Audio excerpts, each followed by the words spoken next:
Welcome to the Coming Home Well podcast, the show that educates, supports, and advocates for the veteran community. Your host, Dr. Tyler Piron, U.S. Army retired, will bring you exciting conversations with amazing guests about resources, research, and military history, all geared to helping our warriors to come home well. Here's your host, Dr. Tyler Piron.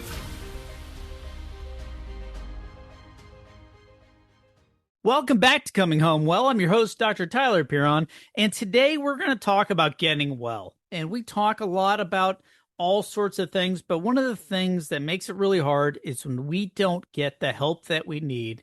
And there's a lot of reasons that we do it, and there's a lot of barriers that we are putting in front of ourselves or that are externally imposed on us, and it's challenging. So we're going to talk about a way some folks are really helping to break through that with Shields and Stripes. We have Steve Nisbet. He's the president and co-founder of the organization, and they do some really cool stuff. So I want you guys to listen. And of course, if you guys have questions, we're going to put out all the information about how to get in touch with us. It's super easy.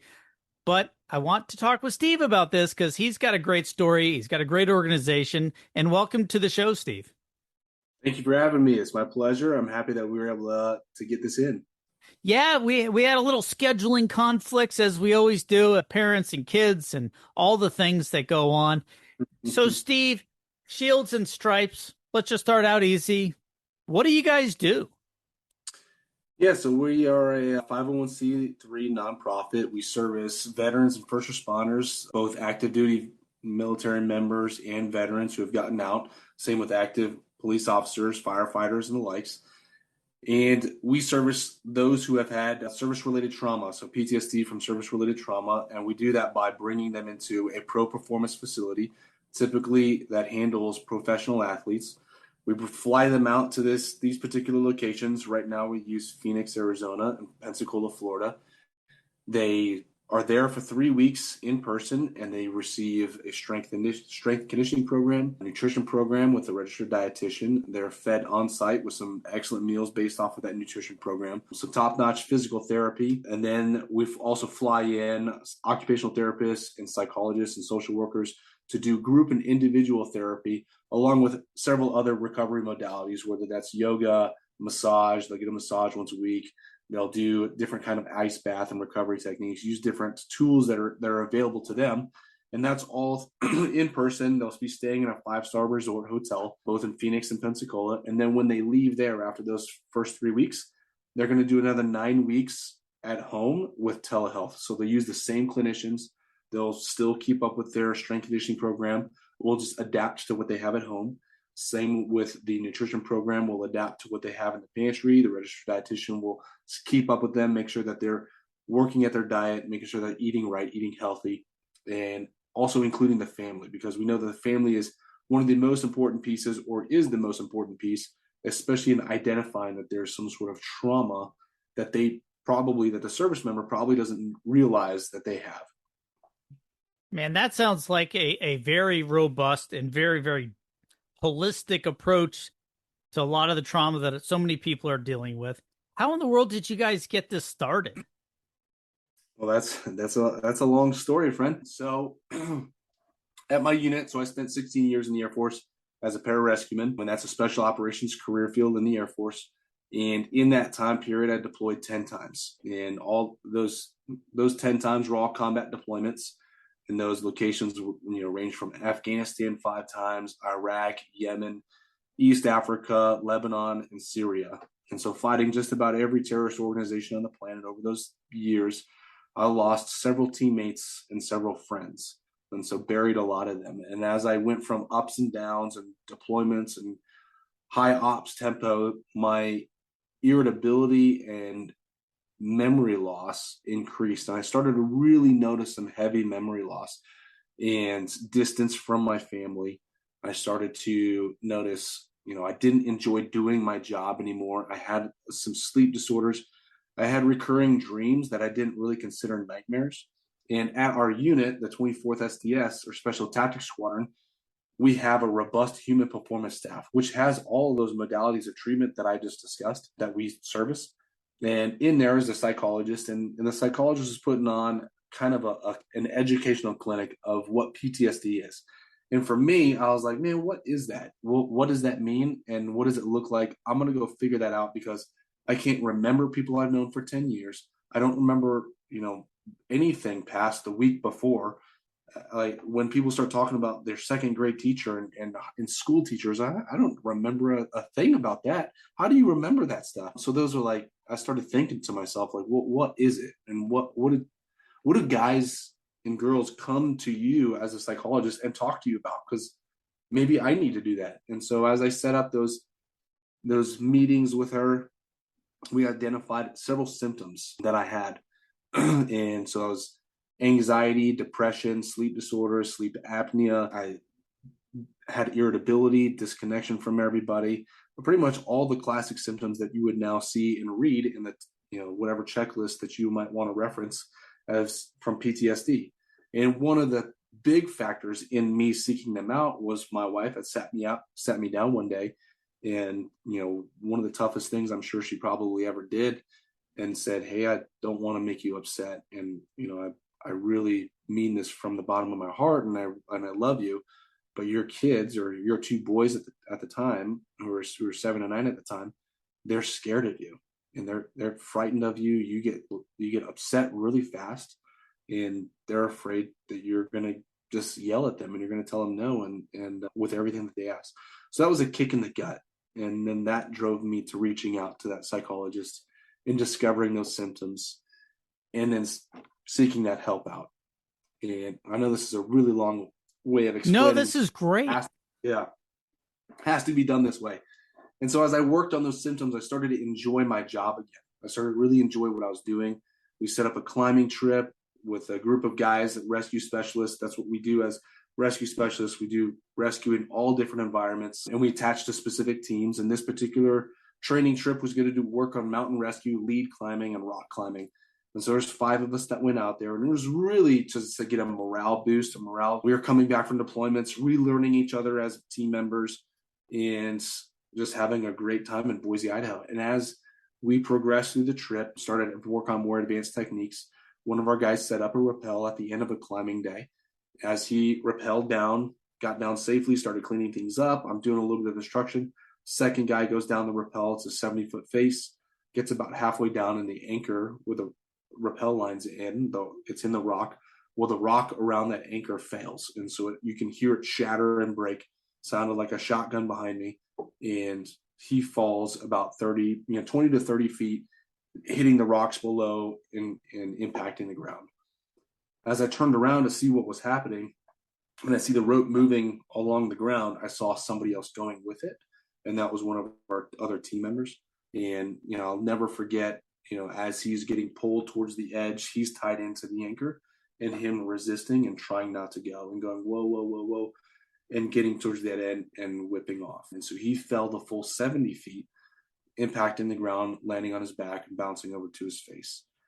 Now, I've seen a lot of terrible things in my life. I've seen a lot of terrible things deployed. This was one of the most unexpected moments. This was the most unexpected moment of my life. Going and deploying, I anticipate losing friends. I anticipate losing teammates. I anticipate myself potentially dying in a helicopter crash, a firefight, whatever it is. I know that I'm at risk of dying. This was a low threat. We're talking about where we were going to go to eat that night. This is the last climb of the day. All we had to do was rappel down and then finish up. And we were good to go. So this was the last thing we expected. And so as he hit the ground and bounced over, I could hear my teammate that was up there with me, and I could hear him screaming his name, and I had to calm him down real quick and set up my rappel so that I could rappel down and treat him. So as I got down, my career field as a pararescueman, we're all paramedics. We're combat medics by trade. And so got to him, rolled him over, and I could tell there was a lot of significant injuries that he had throughout his body. And so as I checked for a pulse and listened for breathing, he didn't have either. So we started CPR. My other teammate got down from the cliff safely, and we really started to work on him. And we ultimately put in a surgical airway by cutting a hole in his neck and placing the airway. Did a field chest tube, drained out the hemothorax, or the blood that was piling up in his lungs. plugged that back up with a chest seal and continued working CPR as we talked to dispatch and tried to launch life flight. At that time, it was probably about 25 minutes until the fire department got to us, and we had him on a litter, and we were able to get him prepped to be able to move down to where our vehicles were. And the fire department got up to us and placed the pads on. Me as a medic, and having done this for 15 years at that time, I knew what was coming. I knew what I was going to see on the monitor. My other teammates who were in probably about half the time that I was in and had a little less than half the deployments that I didn't want them to experience what I was going to experience. So I asked them to step aside and to do some other things that would distract them. And so as they stepped aside and I allowed myself the opportunity to take in what had happened, because I knew what was coming next. I knew as the team leader, I was going to be responsible for the investigation, the safety investigation, all the interviews. There was going to be a memorial. There was going to be a funeral. There was going to be a notification. All of these things I was going to now take onto my shoulders. And so I gave myself the 2 minutes of them placing the pads on, knowing that it was going to come up asystole. It came up as a systole, so a flat line. I asked them to take the pads off and recheck, and then it came up again. And then that's when I kind of was able to accept it and then start delegating tasks. Not that it was in any way of I was not good at all. I was still in a moment of shock, unexpected. I can't believe now I'm going to have to make the hardest call I've ever had to make, which was call my boss and tell him one of our teammates just fell off of a cliff and he died. And to explain to him that as I made this phone call and he's asking, hey, well, how long is it going to take for him to get to the hospital? And I had to explain, he's not going to the hospital. He's getting put in a body bag right now. So to try to push that, really instill like this is what's happening, and it's a terrible thing that's happened. That threw me back into a depression. His loss. He was a husband. He had a 1.5-year-old son at the time, and his wife was between 7 and 8 months pregnant at the time. So knowing all those things and knowing that she was about to be notified of his loss really threw me into a pit of depression, because I blame myself. And I will always blame myself. I'll always have a shred of guilt, regardless of what any bit of therapy or what anybody of, talking peer support, no matter what, I always know where my line of responsibility was in this. And that's what I carry with me every single day. So as we moved forward, progressed through the investigation, got back to North Carolina where we were stationed, I pulled myself off a team. And I used those resources that I described earlier. I used the psychologist, I used the strength conditioning program, the nutrition program, because I could see myself going down a path of depression, where in inevitable depression of I don't want to do anything. I have no confidence in myself as a leader. I don't have any confidence in myself as a medic. Regardless of all the great things I've done in the past 9 deployments, I don't have, all of those went away. This was my failure. And after 2 months of really working hard on myself, I came back as the team leader. I had pulled myself off, worked on myself, and then came back as the team leader. Deployed on a short notice deployment because we were on an alert cycle. Went out, very positive, or I wouldn't say positive deployment, but effective deployment. Nobody got hurt. I regained my confidence as a leader, and I started to feel those feelings of okay, I know what I'm doing. There was an accident. I can still lead these men in combat. So as we started preparing for deployment, the deployment was in May or late May. This was April as the investigation closed out. This is an accident and safety investigation. They gave us a readout of what happened. And really that readout was actually 50% correct. Most of it was not accurate at all. But what they found was ultimately that there was nothing that we could have done to change what happened or to change the outcome of what happened. But the military needed to hold somebody accountable, because I was the team leader out there. They held me accountable and removed me from my position as team leader, and then also removed me from the unit that I had worked really hard to get to. And so being at the 24th Special Tactics Squadron, there's a whole nother selection, and you're working at a Tier 1 capacity as a Tier 1 unit, working with sister services with the Army and the Navy. that's the only place I wanted to be. And so now I'm getting kicked back out to the other regular career fields. Not that they're any less. This is not where I wanted to be. That I had no desire to do that. So now I'm back into depression. I'm back into nightmares. I lost confidence in myself as a leader. I definitely have a piece of paper that says it's my fault, and I can show my psychologist, told you it's my fault. No matter what you say, I'm going to blame myself. And I was validated. I validated my belief, and I was given 30 days to PCS, 30 days to move. And so if I'd moved, I was going to be moving to Las Vegas, Nevada. That was an old unit I'd been to. And that was not very positive for me and my family. We had a lot of problems there. There was a lot of negative influences. And I saw the pathway that I was going to be. If I was going to move there, I was going to lose the resources that I used to save my life earlier. And I was going to be stuck to a unit that doesn't have the same resources. And I was going to go down a pathway of destruction. I knew that destructional path was ahead of me.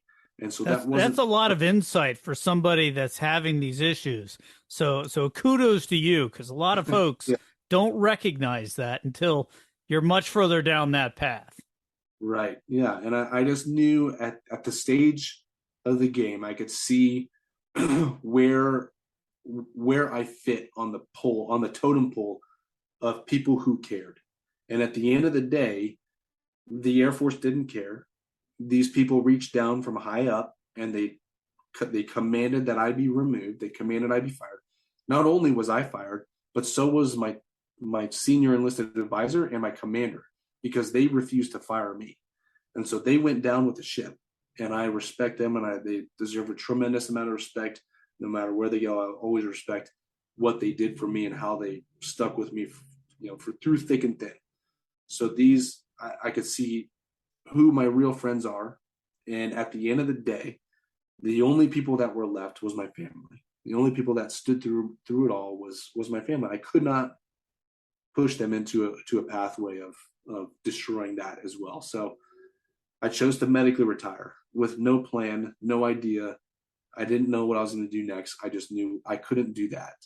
And that bought me about 6 to 9 months of therapy, receiving the same treatment that I had referred to in the past at the unit, and trying to figure out what was next. And as I started figuring out what was next, I called friends that had already gotten out to ask, what do they do when they get out to keep themselves together? Because they're so used to this treatment.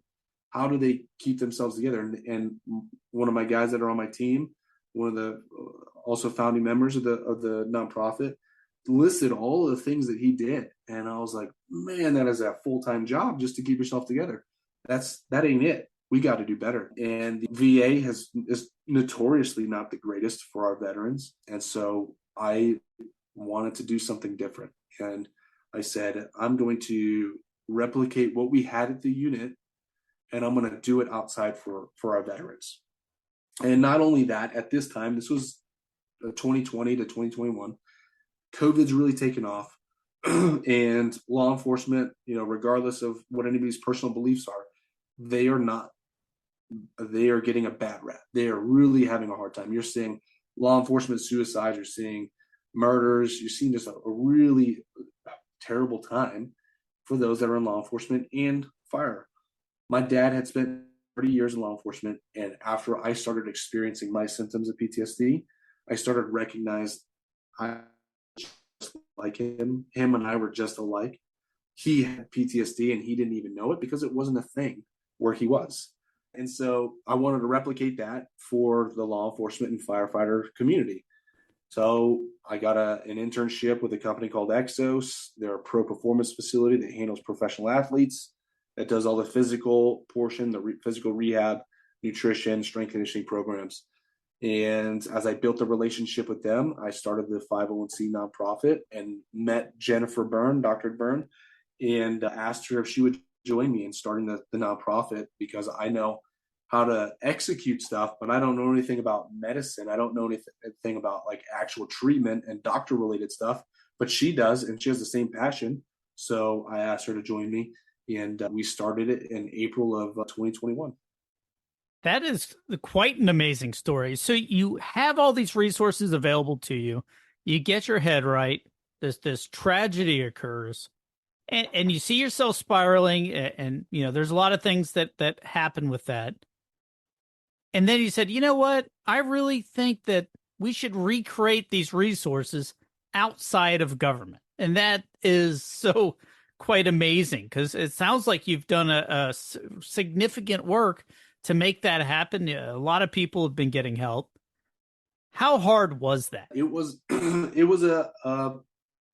it was different. I reached out to several other veteran 501(c)s and veteran nonprofits, and I asked for help. Hey, what are some pitfalls? What are some red tape? What are some boundaries that, or some barriers to getting into this? And I was told by most of these, 9 out of 10 of these, that I should quit, that it's going to be too hard, that my idea is stupid and I should change it, that I should focus on something else, that it's not different than what anybody else is doing. And then I was led down rabbit holes that really led to nowhere on purpose.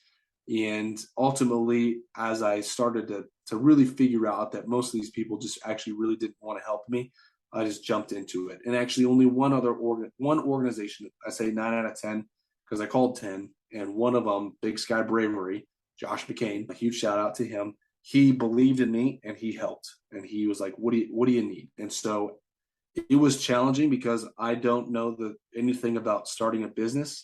As I started to learn more, ultimately talking to some of my mentors, I said, where do I go? Like, you keep talking about starting a business. Like, where do I go? Is there a building that I go to? Is there somebody I talk to? I email somebody? I mean, I literally hold my hand. And he's like, no, go to LegalZoom. And so I went to LegalZoom, and then I started off an LLC, which was the wrong thing.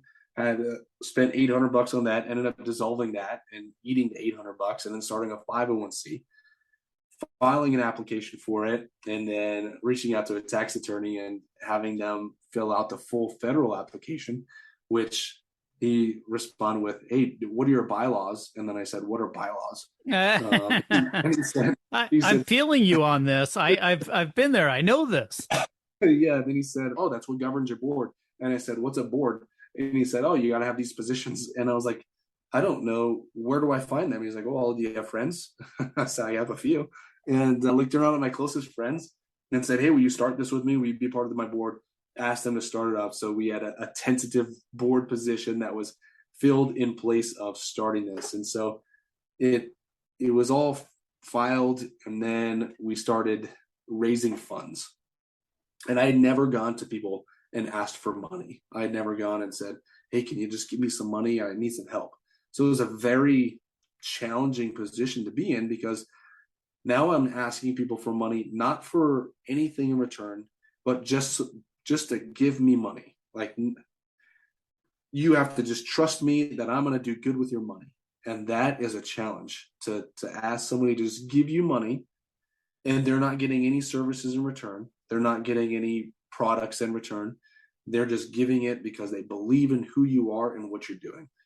And so we set up a golf fundraiser, and started raising money for our first cohort, which we're going to run September of 2021.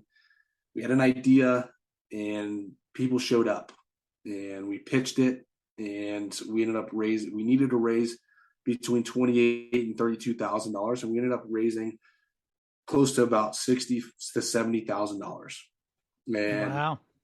Yeah, and so part of what we raised was one of my teammates who I had been at the 24th STS with. He had gotten himself into an accident on his farm, fell off a bay of hell, was on his way out of the military with a medical retirement as well. He broke his neck and was paralyzed. And so he was receiving a vehicle from the Gary Sinise Foundation, but it needed to be adapted to his needs. So part of what we raised was to go to him to adapt that van to his needs. And so we were able to raise the $40,000 to give to him to adapt to his needs, and then use the rest for our cohort, which we ran in September. So ever since then, it's just been a sprint. It's been a challenge, but it's been a welcome challenge. So let's talk about who you've had, what you've been doing. How does it look? So you started last year in the middle of COVID, which is really a tough time to start anything. A lot of organizations, ourselves included, had to change operations pretty significantly because of COVID. And it's really hard to do these interviews in a sound booth at a radio station. So we've adapted going on Zoom and other tools. How has it looked? What does it look like for the guys and gals that are participating? Yeah, so our first one, because I already knew that the concept works, and so did the other folks that were on the team. We started with a team of 4 or 5 of us, a psychologist, an occupational therapist, myself, and then 2 of my close friends. And we executed research of finding individuals who were at the end of their rope, so to speak, didn't know where to turn, and they were within our network. And so I said, will you be a part of one of our proof of concepts programs, which in this time period, we didn't have the money to raise to do what we wanted to do, which was the 3-week and 9-week protocol. So we did 1 week in person and 3 weeks of telehealth, just to prove to people that this is a concept that works. So our donors who gave money to us, we can say, look at the good that we're doing. We knew it wasn't going to be long enough, but we knew that this was something that could be done and could be replicated and scaled. So as we did that, we had a firefighter show up. We had a police officer, or a former police officer who was also a veteran, a former veteran, and then an active duty member. And they went through the program. And I believe that we did do some great things for them. But again, just wasn't long enough. You know, had they done 2 more weeks in person and 6 more weeks of telehealth, I think that we could have affected their lives significantly more than what we did. So we wanted to step it up another notch, and we raised money again. And that was in September. We set our next goal for January of 2022 to set up our next program, our next cohort. We ran that, and that was scaled to be longer and more people. So we had 6 participants this time, same demographic.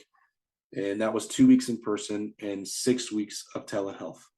And it was great. And I believe, wholeheartedly changed all of their lives. But again, I think that we needed more time. And just knowing from experience, you can't change somebody overnight. You can't change somebody in a vacation. You can't change somebody in a week. It has to be, we have to change habits. We have to take them out of where they were and reset their mind and their body, and then put them back where they were and teach them how to do it there. And so we did that 2 weeks and 6-week protocol. But again, we just needed to do it longer. Little crawl, walk, run type of concept. Correct. Yeah. And then it also helped with scaling, because it takes, for our full program, it takes between $15,000 and $17,000 per person to put them through the program. And this most recent one, we put 8 people through the program, which was September of 2022. So 6 months after the January course. And this one was the full 3 weeks in person and 9 weeks of telehealth. And so we were able to raise enough money to put them through the full program. And I firmly believe we changed most of their lives. And a lot of them have some significant challenges, but we don't end at the end of the 3 months that we have them. It's not like, hey, good luck, we'll see you later. We keep up with them. The individuals that we had in the first cohort last year, I mean, I just met with one of them over this weekend, and we stay in touch, and we have checkups, 3, 6, 9, and 12 months. So we don't just set them free and say, well, good luck. Hope nothing bad happens. We stay in touch. So yeah, I don't know if that answered your question. But. No, it does. It does. It sounds like there's a really good mix of folks that are participating. How do people get involved, both as a participant, but also on the other side, as a donor, as a volunteer, as a supporter? So both sides of the coin there. Yeah. So as a participant, very easy. You go online, go to our website, www.shieldsandstripes.org. And then on one of those links, and it should be on the homepage, and there should be an apply now button. You'll apply, fill out an application, send it back. At this time, we're working on a couple changes there, but it'll go to our psychologists and our clinicians. They'll review it. And what they're really screening for is if whoever's sending in an application, if they need more immediate care. And if they need more immediate care, something we can't take care of right now, then we'll work to get them somewhere else immediately. So we have some other working relationships with other organizations, such as like Warriors Heart, which typically works with substance abuse problems. If we're not a detox facility, so if somebody does highlight a substance abuse problem, we can send them to that location. We've paid for them to go there. We definitely take care of any individual that does apply. So the application process, very simple. It'll be reviewed, and then an interview will take place as far as just getting to know and understand what issue, I don't want to say issues are, but who they are and what's inclined them to apply for the program. Yeah, and what's going on. You got to know what's going on to see if you can help. Right, exactly. And then to make sure that they're going to be available for the 3 weeks that are going to be away, because 3 weeks is a big commitment, especially for those that aren't used to being gone. Most of us veterans and active duty members are used to TDYs, but the law enforcement or firefighters, especially if they're active, they may not be able to take that time off. So how do we work with you to be able to make that particular course, especially if it's out of your area, if you don't reside in Phoenix or Pensacola? So we work with you to make sure that you're able to attend those. And if you can't attend that one, we keep you in a database or a Rolodex, if you will, and we'll reach back out and see if, hey, can you attend this next coming one or this upcoming one? So that's the application process. As far as volunteers go, we're always looking for help. We're growing really quickly. Like I said, we started with 5 of us, and now as far as our volunteers go, and all of us are volunteers. None of us take a paycheck out of this. So actually, most of us donate our own money and time into this. So all of our volunteers, we went from 5 individuals to now we've got about 15 really that are focused and essentially full time, dedicating their hearts and souls into this, their blood, sweat, and tears, making sure that they're executing this program and raising money and reaching out and building networks in the community. So what we really look for, and what I need help with, is raising funds. So doing small fundraisers, whether it's knowing a business that can raise 10% of the proceeds can come to us, or doing like a small workout competition or something creative, a grand opening, and just sharing the word of what we're doing. All of that goes a long way. And then if you're able to apply more time, some things that we look for right now are what we call athlete advocates. And our athlete advocates, we call our participants that are going through the program service athletes. Mm-hmm. And so our athlete advocates are essentially the liaison between the program manager and the therapist, and essentially the peer individual who's going through the journey with them. So they schedule their airfare, they schedule the hotel, they pick them up from the airport, they take them to and from the hotel to Exos, and make sure that the appointments that they have, or at least the schedule they have, is where they need to be. They listen to them at night. They're there for them. They're staying in the same hotel. So most of the time, everybody goes to the hot tub in the evenings, and then just bonds and has that peer support. And you have somebody who's not a licensed therapist that's able to listen and be a shoulder or be a voice, or be somebody, a wall to bounce ideas or vent to. And we found that to be one of the most critical positions of the entire program, because there's so much interaction there. There's so much face time that happens there. And that trust that's built is pretty incredible. So we are looking for individuals who are capable of taking 3 weeks. We'll pay for your flight to go to the location. We'll pay for your hotel, and we just got to have you, an interview for you to be able to, do you fit the right mold with the demographic that we serve? Yeah, and that's always the challenge. Peer support is so important, but it's got to be the right kind of peer support. And that's sometimes an intangible thing to balance with. So how many folks, I know you've been scaling up, and the demand is so huge, and there's a lot of people that need help. How big are you going to get this whole thing going at Shields and Stripes? What's the goal? As big as we can get it. Yeah, that's a good answer. Yeah, when I started off, big and bold was the answer. I told you that when I started that I was told, it's going to be hard and it's going to be too hard. You should just quit and give up. To become a PJ, when I first started, people said it was going to be hard and that I wasn't going to make it. And out of 120 people, only 12 of us finished. And I was one of those 12. In my basic training class, there was 35 of us that were trying to become PJs or combat controllers. Of those 35, I was singled out as the one that would quit first because I wasn't a very big dude. I was a young 18 and 19-year-old kid, 120 pounds, 130 pounds soaking wet. And I was singled out as you're not going to make it. And of those 35, I was the only one to make it. So I know what hard is, and I know what big and bold is. I know, I have aggressive goals. So when I was asked that question, I said, I want to be as well known as the Wounded Warrior Project is, as well known as the Tunnel to Towers project, foundation is. That's how well known we want to be. That's how big we want to be. And to scale that, my 3-year goal is right now we have a memorandum of agreement or an MOA with Exos, and we have been offered several facilities. Within 3 years, I want to be working inside of that Phoenix and Pensacola location, running 3 cohorts a year per location, so 6 total, and servicing 10 per cohort. So we're looking at 60 per year, which isn't very many in the grand scheme of things. But one person that's not killing themselves, and we're affecting not just 60 people, but we're affecting all of their family members. And so as we continue to grow, essentially, I want to almost double that and go to 4 facilities running those 3 programs per year.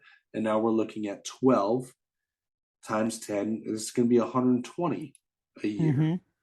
And then continue to grow that, and ultimately now having different satellite locations inside of these large metropolitan areas, inside of these large cities who have large police departments, who have large firefighting departments, especially like in New York and Baltimore and these, Dallas and Colorado and Denver, and have these little satellite clinics and hopefully be able to service all of these individuals as much as we can. And that would be a 10 to 20 year goal. It is amazing just how important these organizations like yours are for the individuals who participate. I mean, obviously, it's still scaling up. It's still growing. You guys are doing some awesome work. But you can never discount the importance of how important it is for the people that are participating.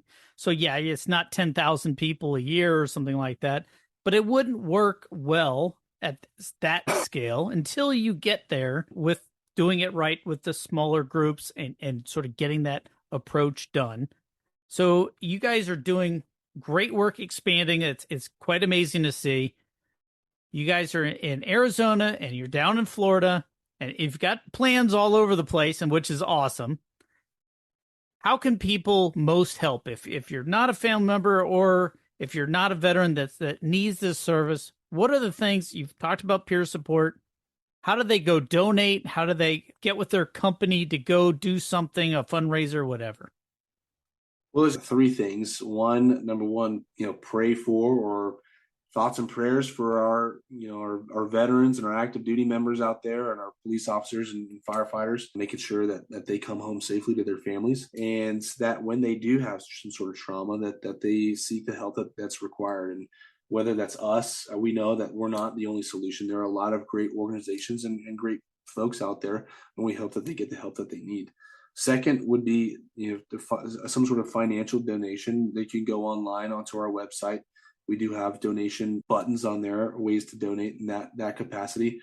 Or if you know individuals who have connections to large corporations or businesses that do grants and that can support through family foundations, or ways that we can raise funding for these individuals. Again, it's $15,000 or so to put somebody through the program. One thing that we're trying to work is, a large bit of that cost is travel. So we're looking at airfare, rental vehicles, lodging, some sort of connection, a strategic connection I'm trying to make is some sort of donation in the form of miles or points, so that we can effectively get these, lodging or airfare taken care of. without having to use some of our funding. And lastly, would be setting up fundraisers yourself. So, like I described earlier, if an individual wants to set up a fundraiser, we've had marathons, we've had 100-mile challenges, we've had workout programs, we've had businesses that raise 10% of the proceeds go to them. Whatever ideas that they might come with, I'm open to them. My emails addresses on the website, steven.nisbet@shieldsandstripes.org. I receive emails and I answer every single one of them. So please reach out if you have ideas. I would love to hear them. Steve, I was just going to mention your website. It's super easy to find. It's shieldandstripes.org. The word is spelled out. It's not an ampersand. And that's important, especially if you're writing. But we're going to have it on the Coming Home Well Facebook page and all of the social media. So if you guys are listening and you're driving, don't worry about writing it down. You'll be able to go just go to the Coming Home Well Facebook page or Insta or any of the other places, and you'll be able to find all about Shields and Stripes. Super easy. We've been talking with Steve Nisbet. He's the president and co-founder, and it's quite an amazing story. But Steve, I'm sure there are things that I should have asked you but didn't. What should I have asked you, but I just didn't? So yeah, appreciate that. One of the questions and assumptions, especially to a 501c3 that services veterans and first responders, is there's 1,000. There's actually 40,000 of them out there. What makes you different? Well, we're the only ones that do what we do. A lot of other organizations do 1 week or 3 to 5 day workshops or retreats or vacations or fishing trips or go out and do this excursion or this experience. And those are great. Those are awesome. And those are very well needed. And I very much encourage individuals to go out and do them. But I can assure you that those are not preventing people from killing themselves. Those are not stopping somebody from, once they come back from a fishing excursion or a horseback riding trip or going and then doing some sort of hiking trip, they're not coming back. And they're going to come back to their problems. They're not solving the problems. They're not learning new tools. They're not learning new coping mechanisms, and they're not addressing a lot of the trauma that they've experienced over those years, and especially with the family. So that's what makes us different. We have a very unique partnership with a very unique brand, which has capabilities that most people have never experienced, as far as working out next to professional athletes, NFL athletes, NHL, Major League Soccer and baseball athletes. You'll be working out next to these people that you've watched on TV, and then likewise going and doing therapy afterwards. And so a lot of folks, they see the gym and they see the turf and they see the workout and they want to go because that's our demographic. We want to go out and work out, and we want to push aside the mental health stuff. What actually happens is they go work out, and then they start to discover that really they start looking forward to the mental health piece, because that's where the growth is. And so that's where the life-changing experiences happen. And it's over time, over that 3 months of time, that they're able to experience something life-changing. And like I said, there's no dig on any of those nonprofits. Those are fantastic opportunities, and they should very much take advantage of them, and they have their place. But at no time are those preventing somebody from killing themselves. They need tools, they need coping mechanisms, they need habitual changes, and they need a new lifestyle to be able to change themselves. It sounds like that is definitely some great first steps towards making some of these radical changes. And when you were telling your story at the beginning, and you're talking about the brain fog and memory issues and irritability, as opposed to the very clinical terms that the psychologists use, it definitely resonates. I've heard it explained a lot of different ways. But when you were talking about the brain fog and a lot of these issues, I was like, yeah, he knows what he's talking about. That is the great part about having these peer experiences, because people have heard it, and it's not like a psychologist going down the DSM-5 and saying, oh yes, irritability and and all these things that are down a checklist. They're definitely experienced in different ways with different people, and that's the interesting part about it. It's never the same for every single individual, how things manifest themselves. Obviously dealing with some, crazy events, lots of deployments. But you brought up a really good point about dealing with loss when you expect it and when it's not expected, and the significant challenges between the two. Even though, we're in a dangerous profession, These things happen. It's hard every time, but how we approach it and how we deal with it is so significantly different per individual. It could be something minor to someone else and very significant to someone else. It's amazing. These programs work, and that's the cool thing about them. They work. They're not just a panacea, and now obviously a lot of follow up and continuing care, because it's not a one time fits all, one time and you're good. Now some people might be, but most people need some maintenance, as it's called, I guess, as I've heard it referred to. Yeah, absolutely. And if I can add a couple things. I'm glad you touched on that. Like the stuff that resonated with you is, the stuff that I have seen may not be the stuff that you have seen, may not be the stuff that anybody else has seen, but I also haven't seen the things they've seen. I've heard some very terrible stories and in interactions, and the worst thing that anybody can do is compare their traumas to somebody else. What needs to happen is to find a common ground. And when the individuals that are going through this program, they are all from different backgrounds and they all have very different experiences, but most of them have very similar experiences. And in fact, we've had several of them. In fact, probably about a quarter of them, if not a third, have had some significant sexual trauma and sexual assault history. And it still comes out very similarly to what our combat PTSD is. And so whether it's PTSD from sexual assault or PTSD from combat, it still manifests itself in a similar fashion. So when they're sitting out in a hot tub environment and they're talking and they're exploring each other's lives, they're starting to find this common ground. And though they have very different histories and different backgrounds, they are still finding this common ground that, man, like we are actually having the same nightmares, and we're having the same depression and the same anxiety and the same, irritability, and how do they manage it with their families. So it's an incredible thing. Again, when they leave there, we don't just cut them away. They can continue seeing the same therapist they've been seeing. She also works for another nonprofit on the side called the Healing Impact. And so most of our athletes are actually still seeing the same therapist that they saw, a year ago when they went through the program. So I always find it interesting how you refer to them as athletes and not patients, not participants, but as athletes. That's definitely a unique approach where it's like, hey, you need to get the mind and the body working and doing the right things in order to have that healthy environment, which is so important. Yeah, absolutely. And that, I'm glad you brought that up, is because they are athletes. They grew up, they went into this career field. The individuals that joined the military, that joined to be a firefighter, that joined to be a police officer, they went in and they took PT tests and they performed at a high level, and they continued performing and normalizing all the trauma and then piling on themselves. So they were tactical athletes, throughout their entire adult lives or entire careers. They're tactical athletes, and they're not patients. They go into a gym and they perform athletic, techniques, athletic stuff. And, you won't find any white walls, and nobody's in a lab coat. Nobody's trying to push any medications down their throat. Nobody's, telling them that anything's wrong with them. They're in a gym, and that's where the therapy takes place, is the same place that they're working out.